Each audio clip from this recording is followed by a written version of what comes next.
Now we'll move to semiconductors. We'll start with semiconductors. Semiconductors are the devices which these are the materials which lies between conductors and insulators. They are the conductors. We know they conduct electricity. Into insulators, they do not conduct electricity. So semiconductors is something between them which can conduct electricity as well as it cannot conduct, but the conduction starts at a particular temperature or at a particular we can say at a particular level. Okay, so here in the semiconductors what we have basically in a conductor or in a material, whether it can be a conductor or an insulator or a semiconductor, we have the energy band gaps. We have valence band, we have conduction band, we have an energy band gap in between them. So valence band is where the electrons are not conducting at all, and in the conduction band the electrons are, whenever the material starts conducting electricity, the electron starts to jump from valence band to the conduction band, and they start conducting the electricity. So this is the basically an energy level graph for this, which shows the valence band and the conduction band for the different materials. Okay, in this, when we come to the conductors, basically when we come to the conductors, the distance in between the energy band gap, that is, in conductors we have that the distance between the valence band and the conduction band is very less. It is merged.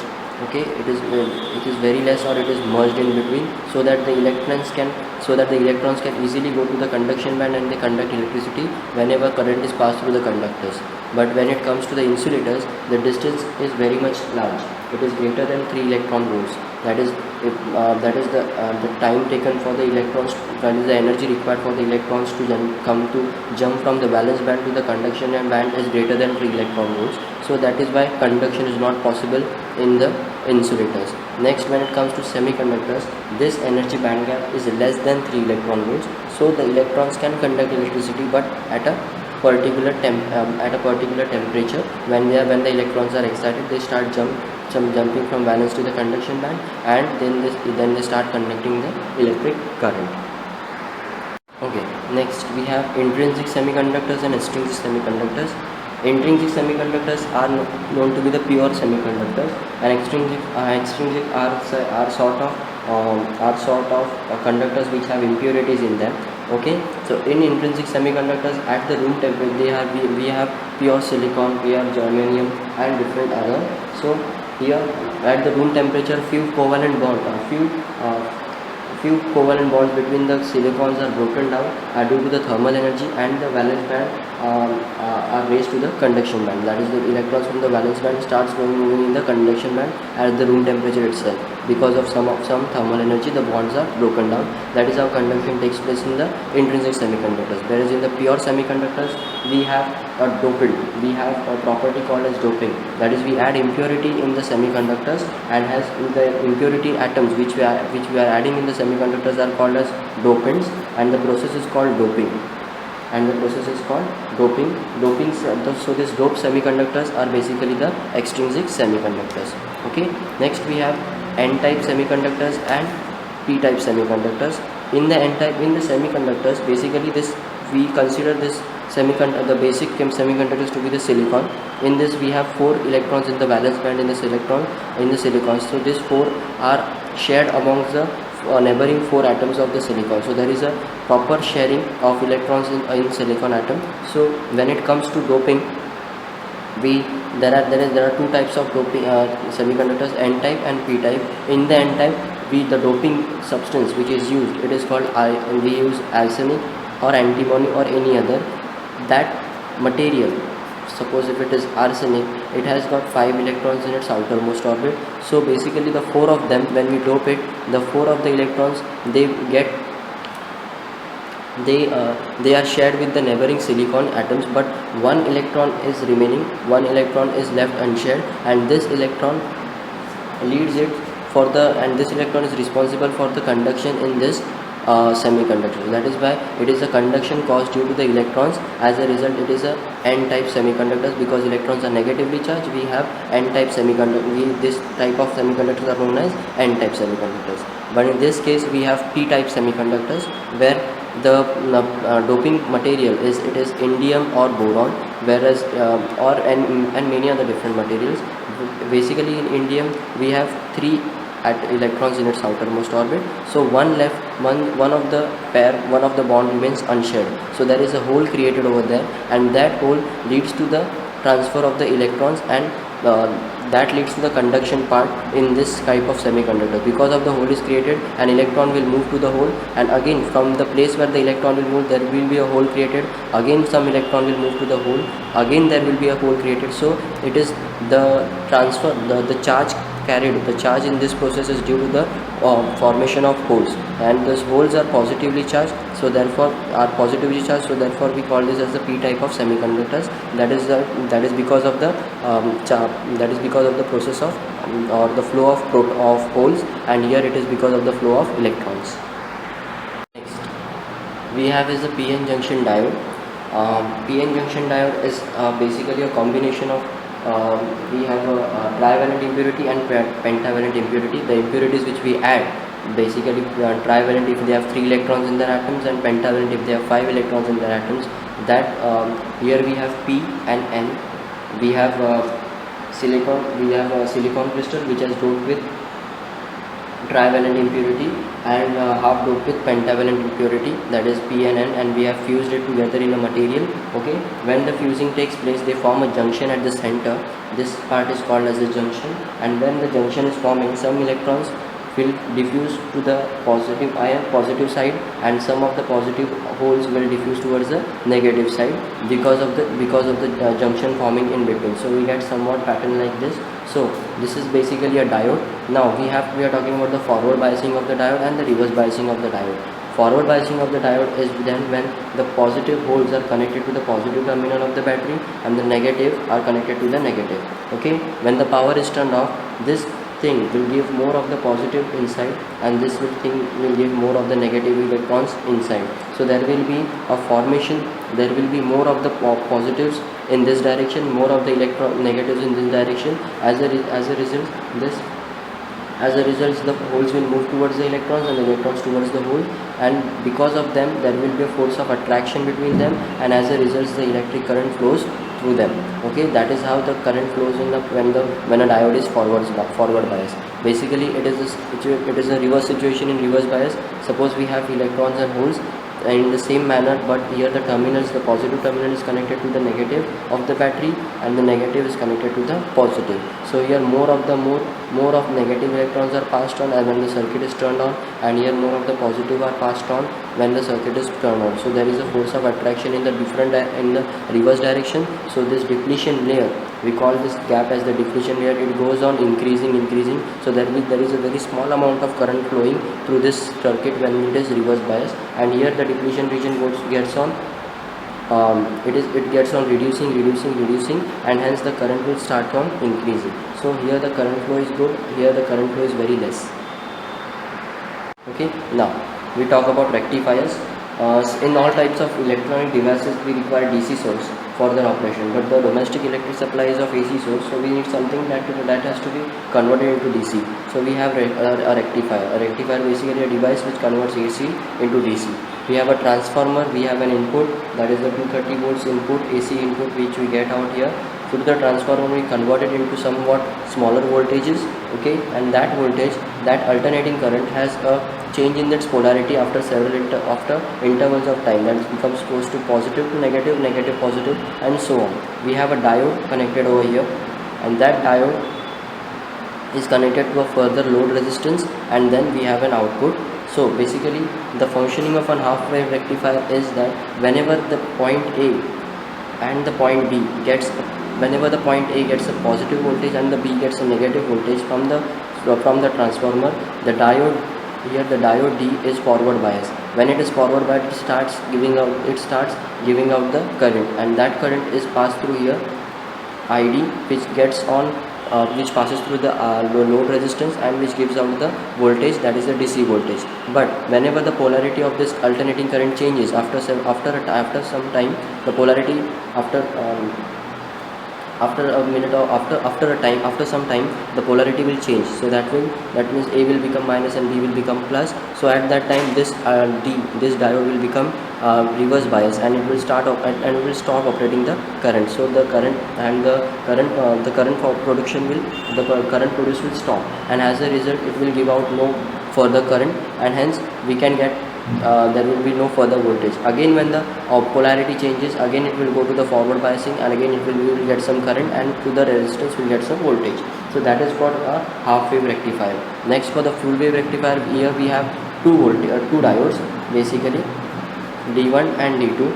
Now now we have input 230 volts which passes through the transformer, and again we have some voltage which has changing its polarity. Now suppose the positive and the negatives are here. Now when the positive is on the point A and your point B, we have the positive diode D1. It goes in the forward bias, it starts forward biasing, and it gives out the current. That current is ID, which gets multiplied by this, which gets through this load resistance, and we give out the voltage. Now what if the polarity is changed? When the polarity changes, here the minus and here it becomes plus, the lower diode, this goes on forward biasing, and when this starts forward biasing, this will give out the current, which will indeed will be ID2, and that will go through the resistance and will give out the voltage. So now whenever one is forward biasing, the another is reverse biasing, and whenever the other is reverse biasing, the one is forward biasing. So basically always we have some of the other diode to give out the voltage. So that is for the full wave rectifier. For a half wave rectifier, we have the AC source. Whenever the AC source is alternating current will be plus minus, changing its polarity plus minus. The output which we will get, the DC output which we will get, will be only for the upper part, not for the lower part. Okay, that is when it goes to the lower part, it starts reverse biasing, and hence there will be no current out of it. But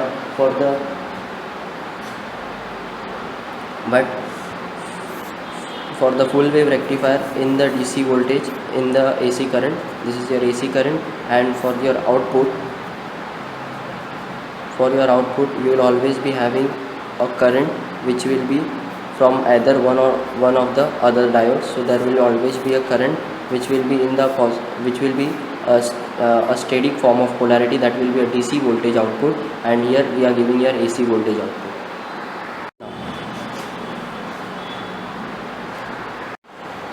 Transistor and its characteristics, that is we are now having a transistor. A transistor itself is basically we have doping of three parts. Basically this is an NPN transistor, which we have N, P and N over here.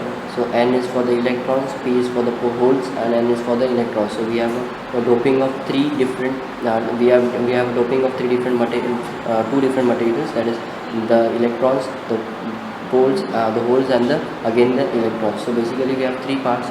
First is the emitter, the middle part is called as the base, and the end is called as the collector.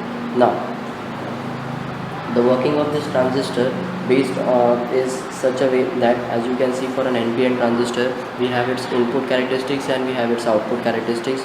The graph we have it. So the behavior of this transistor when voltage passes through it. So basically the emitter base E and B, and this is your C, this is the collector. So EB are forward bias, whereas B and C are reverse bias. Whereas the negative of the E is connected to the negative, positive of the B is connected to the positive, C positive of B is connected to again negative, and C is connected to the positive. So EB are reverse bias, forward bias, and BC are reverse bias. B is a very small portion in between, whereas E, the collector covers most of the part of the transistor. Emitter covers the second most part, and B is the smallest part in the transistor. So basically when it starts operating, whenever it starts forward biasing, we consider this as a diode, PN junction diode. So whenever minus, the negative electrons goes through it, and positive goes to the holes, the potential barrier is then crossed, and the electrons will start moving in the positive terminals, and hence there will be a current flow through here, in the B and C, here from through the B and C there will be no there will be possibly no current, we can say, because of the reverse biasing as we expect, but it is not the case. So here also we get some current, that is because the current from this E goes to this point, to this base B. As B has only few number of holes, this emitted electrons further goes into the collector, and they from the collector, here we have the positive here we have the positive holes. So from the collector it further goes to the plus VCC, plus of the VCC. So that is how the current flows in this. That is the here the amount of E will increase, amount of B will increase, but B will be very few. So E will cross the potential barrier, move to the base. The base are very few, so it moves to the base, covers the base, and then the further this emitted electrons will move to the collector, and from the collector to the holes, and from the collector to the VCC, and that is how the current will move. Now here we have different types of characteristics for the transistor. We have we have different modes, that is common emitter mode, we have common base mode, and we have common collector mode, CE mode, CB mode, and CC mode. We are going to study the common emitter mode, where the collector and the emitter are kept constant for some time. So for the input characteristics, whenever we are giving the input, the collector and this emitter are kept constant throughout the input, that is the collector voltage and the emitter voltage are kept constant. So basically this, for the input we have this part which is forward bias. So we have a graph of a graph of the base current, and we have the graph of the voltage from the base to emitter. The voltage from base to the emitter, this is the graph we have. So we can consider this as a PN junction diode. It will only operate when the voltage will increase up to, when the voltage will be that much sufficient enough so that it can break the potential barrier in between them. So it breaks it at about 0.6 or 0.5. So after that the current will start on increasing in this base. In the base, the current will move on increasing only after the potential barrier is destroyed. So the amount of voltage which is required, that is about 0.4 or 0.5. After that the current will move on and we will get a base current. Okay, next we have output characteristics. For the output characteristics, that is for the C mode, the collector current, here we have a collector current IC. On the y-axis we have a collector to emitter voltage.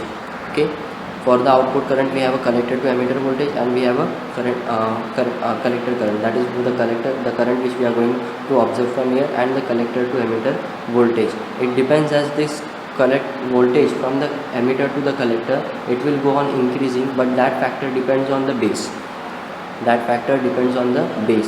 is the amount of the base, the amount of the holes which you will give inside this depends on the number of electrons which will enter, and they will go on. So it depends on the current, it depends on the base current, that is how much amount of the base current it is there inside, and that much of the electrons will get attracted, and that much of the electrons will move forward towards the collector, and that is how the voltage from the collector to emitter will rise. So for the voltage from the collector to emitter to rise, we have different values of that voltage for different values of base current. Okay, suppose your base current is 10 microns, it will move at a collector current of 2. It will move it will increase, and then it will be stationary. Again, if your base current increases up to 20, it will again increase and it will be stationary. Again the same thing. So this is your output pattern which you observed at the collector. Next we have the logic gates. Basically we have different types of gates. We are going to study 5 different gates out here: AND, NOT, OR, NOR, and NAND gate. Okay, AND gate, it is basically we have multiplication of the factors, that is the binaries which we have 0010 and 0101. For 00 we get 0, for 01 we get 0, for 10 we get 0, and for 1 and 1 it only gives 1 in an AND. But it is reverse order in an OR gate. For 00 it will give 0, for the 01, for 10, and for 11 it will give 1. So that is for the OR gate. This is for the NAND, it is for the AND gate. For the NOT gate, it will always convert one binary into the opposite of it. That is, if it is 0, it will convert 1. If it is 1, it is convert 0. This is the symbol for the NOT gate. This 0, this NOT, if we put it in front of any other, it becomes a NAND or a NOR gate. Basically for a NOR gate, we just have to add a 0 over here. That is what it is done over here, and it becomes YA plus B. symbol. Again, for a NOT gate, it will be reverse, it will be in the opposite it will be in the opposite factor as that of for an OR gate. It will be opposite factor for a NOR gate. That is, if it is 0 over here, it will be 1. Again, for the 3 zeros, that is 0 0 gives you 1, 0 1 gives you 0, 1 0 gives you 0, 1 1 gives you 0. Similar way, for a NAND gate, what we'll have is, we'll have a 0 over here, and then we'll having factors opposite to that of AND gate. So basically, for a NAND gate, we have 0 0 1, 0 1 1, 1 0 1, and first only 1 1 will be 0. That is for a NAND gate with a 0 at the AND gate.